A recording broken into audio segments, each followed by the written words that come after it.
Just gonna pull this onto here.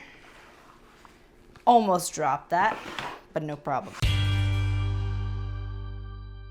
Hello everyone, my name is Lisa and I'm the Viet Vegan because I'm Vietnam vegan, and today we're making a savory pear tart because that sounds delicious. And this video is sponsored by California Pears. I felt like making a pear tart. I feel like it's very summery but also savory. It's like a light lunch type situation. I would say it's good for enjoying outdoors, but it's currently pouring rain outside.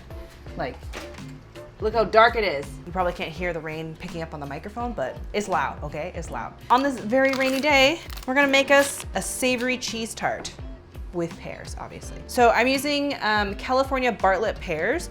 Now, as you can see here, there's a difference between this pear and this pear. This pear is green and this pear is yellow. What that means is that this one is not as ripe as this one. Now, these pears can just ripen on the counter, so I usually just leave them on the counter. And I usually buy them in like a varying shades of like green so that I can like time when I eat them. The more vibrant the green, the less ripe they are. If you like a crunchy pear, this is the kind of situation that you want. But if you want like a juicy pear, like the Jelly Belly kind of pear, this is the exact situation. They're like super juicy when they're ripe too. So to make the pear, I bought like 2 pretty ripe ones. The more yellow they are, the more ripe they are. So we're gonna cut up some of these pears. We're gonna roll out this puff pastry. So this is vegan puff pastry dough that I found at Whole Foods. Most puff pastry is made with like vitamin D in it. Puff pastry is one of those things that I can find vegan. So if you have like a hard time finding vegan puff pastry, just know that it's usually the vitamin D that makes it not vegan. Hopefully you can find vegan pastry if that is important to you. And I also have some of this veggie soy roll. It's like ham flavored. I don't actually love it that much, but I feel like this was like the kind of savory, meaty sort of texture that I was hoping to get. You can use like turkey deli slices or like ham deli slices, but I feel like I like this a little bit better. So I'm just gonna cut into it. We're gonna slice this up pretty nicely thin, I think. Yeah. Honestly, the texture of this reminds me of Spam. Maybe I'll try to make like Spam musubi out of this. So we have lots of these little guys happening. I'm going to put that aside. I think that's probably enough for like the whole tart that I want to do. I was gonna use this whole block, but this is a good amount. So I think I'm gonna leave this as is. I have some thyme that I can use. I'm gonna put that as well for a little savory aspect. Also a little green, a little happiness. Okay, so I'm gonna cut this pear in half. And then I'm gonna cut it in half again. And then we'll cut out the middle parts here. I'm gonna cut out these stems. We're gonna slice these fairly thin. So we have our pears, we have our savory element, we have our thyme. I'm gonna use this tofutti ricotta cheese as like the glue for the bottom. It is neutral flavored. I'm just gonna give it a little tasty taste. Oh, that's gonna be good. That's like creamy. It's a little sweet, honestly. I don't know why I get a hint of sweetness from that, but you know what? It's fine. And I also have some vegan Romano cheese. It is stinky and like sharp, kind of like Romano. And then on top, I'm gonna use a combination of the Nabati cheese and the Fortino's like imported Romano cheese. The flour, I'm gonna flour on top and underneath.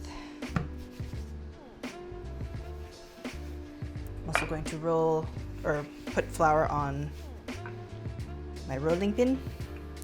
So I'm gonna try to aim for the size of the silpat.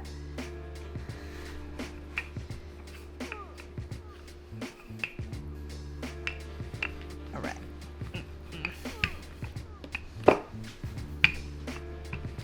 I find rolling dough so like fun, but also so frustrating because it never does what I want it to actually do. So during all of this time at home, which I mean, I'm home all the time anyway, I've been watching the Great Canadian Baking Show, and they make this puff pastry called rough puff, which is similar to puff pastry, but a little bit more crude. And I kind of want to make vegan rough puff. Sounds like a good time. Okay, so I think this is about as thin as I'm gonna be able to get it. What we do now is I'm gonna make like a weird crust, because why not? So I'm just gonna score the edges. So scoring like a rectangular shape, kind of the same shape as like the inner part of the silpat, like the other color, like this part. So it'll be a good place for me to place the ingredients. And then that way I can sort of roll up like a weird crust. I don't know, I'm not a pastry chef. And that way it looks like a perfect rectangle and not whatever this is. I'm just gonna pinch these edges so they don't like sploot out, I think. Okay, so I'm gonna use the ricotta as a glue. Do I prick this with a fork? I don't need to do that, right? So I'm gonna use an angled spatula, and oh my God, this cheese looks so like legitimately ricotta-like. I'm excited. So then we just spread this on. Yummy, yummy. So I don't wanna go too thick, but I think that the tartness of this will be really nice. Ooh, excuse you. That was like chunk. No, thank you. This is like the most therapeutic thing I've made on this channel probably ever. I needed this today. I've had like a terrible day today. Oh yeah. This is some good stuff. That is heckin' satisfying. All right, I think I nestle the pears on first. Oh yeah, that's nice. The thinner you slice these pears, the nicer this is gonna go. The perfectionist in me is really making this difficult. Oh my God, I didn't preheat the oven. We're gonna preheat to 400. Last piece. Oh yeah, that's nice. So for the ham, I was thinking of just like kind of sprinkling it on top, kind of like this. So we still see like the pear peeking through. Might even need some more hamarino. Nice. This is looking pretty good, I think. Then we're gonna add some of this stuff on top. I found this at Coven, but if you can't find it, you can just use whatever cheese you got. It doesn't really matter, you know? So we're gonna go from up top and sprinkle it over. And this is kind of like what glues the ham to the pear, so we don't lose stuff, you know? So I think I used about a cup sparingly here. It's better to go light-handed than it is to go heavy-handed unless you really like the flavor of the cheese. So I would go pretty light-handed if you have Dea, but I like the flavor of this cheese, so I'm gonna go a little heavy. And last but not least, I'm gonna add a sprinkling of the vegan Romano cheese that I have here. This is like from Italy, and it's like, it smells like funky, almost eggy. I don't know. It reminds me of the salted eggs that I used to eat as a kid. So we're just gonna generously grate on top. This is something that like I would totally have eaten like pre-vegan days. And then for thyme, I have some fresh thyme here, so I'm just gonna pull off little bits here and there and just sprinkle it on. And it does make it look so much prettier and tastier looking. Well, that was very satisfying to sort of put together. So I used about 3 sprigs of thyme here, but you can go more, you can go less. You do you. You can even just use dried if you have that. I'm gonna clean this up, gonna take pictures of this, gonna bake it for about, I'm gonna say half an hour, especially because I rolled up these edges here. If you have aquafaba, you could brush that on the edges of the puff pastry. I don't have that, so I'm not gonna do that today, but you know, that's something that you can do if you want to. So I'll see you when this is all done baking.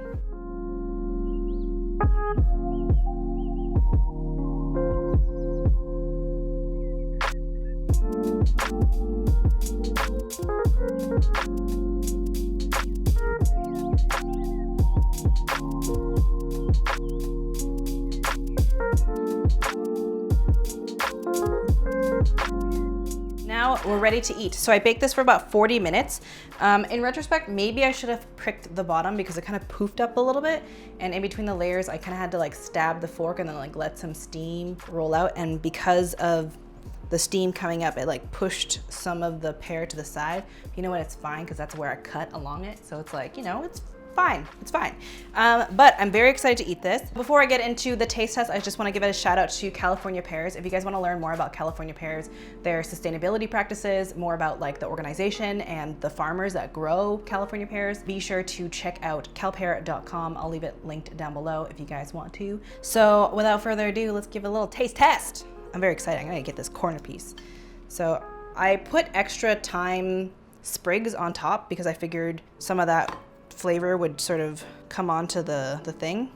I mean, worst case scenario, I just like sprinkle some extra baked thyme on top, you know what I'm saying? Taste test, I feel very proud of the bottom. It's nicely baked through. All right.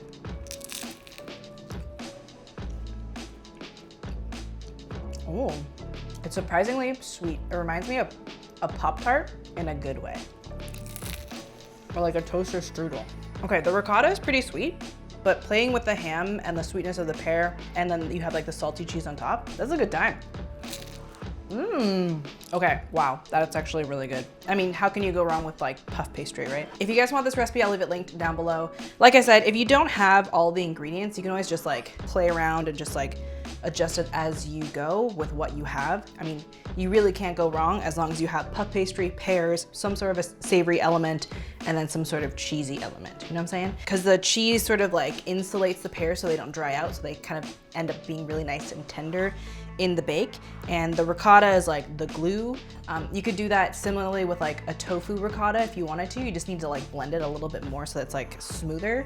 Maybe add a little bit of lemon juice to like add that tartness and that acidity if you wanted to, but highly would recommend. This is a great summer meal. Now I kind of want wine. Ooh, we have rosé somewhere. Okay, anyway, thank you guys so much for watching. I hope you guys enjoyed this video. If you did, give it a like. Comment down below, would you make this? Do you like a little sweet, savory action? I'm not always a big fan, but I always surprise myself with how much I like it once I make it. So thank you so much for watching, and I hope you guys have a delicious day. Bye. It's like so juicy. That just like woke up my brain.